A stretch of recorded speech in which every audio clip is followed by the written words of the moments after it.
भाई team faculty madam यहाँ आई हुई हैं एजुकेशन डिपार्टमेंट की, जो विभिन्न जिलों से संभाग के दूसरे जिलों से आए हुए सभी स्कूलों की प्रतिनिधि, और जो इस प्रतियोगिता में जिन्होंने पार्टिसिपेट किया है, पार्टिसिपेशन के बाद जिन्होंने अच्छे मार्क्स लिए हैं, कट ऑफ के ऊपर आए हैं, उन सभी लोगों को मेरी ढेर सारी शुभकामनाएं। सर, मैंने भी प्रतिभा सम्मान समारोह का एक पेपर दिया था, बहुत ही टफ पेपर होता है और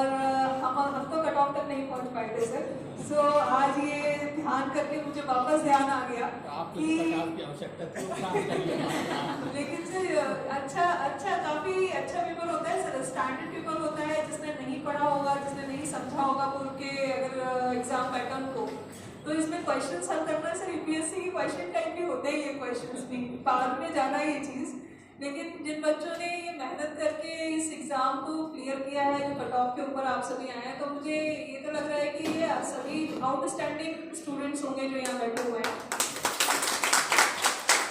आपके कई सारे बच्चे हैं जो अभी प्री बोर्ड में हैं, 9th में है, कुछ लोग 10th में जा रहे हैं, कुछ 11th में है, 12th में जा रहे हैं, और बाकी भी जो छठी में है वो आगे चल करके बोर्ड में आएंगे। बोर्ड की परीक्षाएं सबके लिए बड़ी इंपॉर्टेंट होती हैं पूरे जीवन भर के लिए। वैसे तो हर परीक्षा इंपॉर्टेंट होती है, लेकिन जितने भी स्टूडेंट्स यहाँ सिलेक्ट हुए हैं उन सभी को मैं एक चीज़ जरूर कहना चाहूँगी कि ये एक चीज़ आपके पेरेंट्स, आपके स्कूल में या जो भी आप लोगों से मिलता होगा, हर बार बार कहते होंगे कि परिश्रम का कोई और तरीका नहीं होता या कोई शॉर्टकट नहीं होता। सबने 100 बार ही सुना होगा,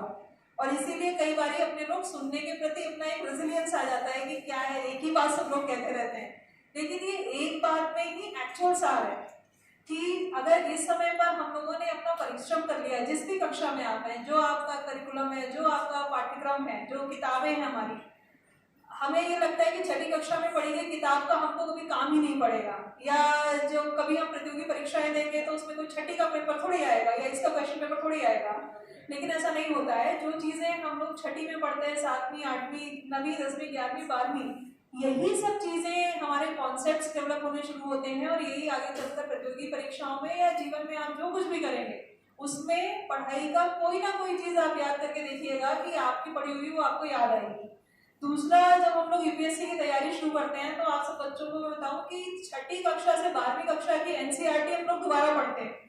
इतिहास की, भूगोल की, पॉलिटिकल साइंस की, इकोनॉमिक्स की एनसीईआरटी दोबारा पढ़ाई जाती है। वो सिर्फ इसलिए पढ़ाई जाती है कि जो हमारे कॉन्सेप्ट थे शुरू के, वो कहीं ऐसा तो नहीं है कि हम लोगों ने अपनी यूनिवर्सिटी की पढ़ाई के समय हम लोग भूल गए हों या पीछे छूट गए हों। तो इसीलिए हम लोग जिस कक्षा में हैं उसकी पढ़ाई खूब मेहनत से करें, अपनी बुक्स में जितने कॉन्सेप्ट्स हैं उनको समझने की कोशिश करें, उनको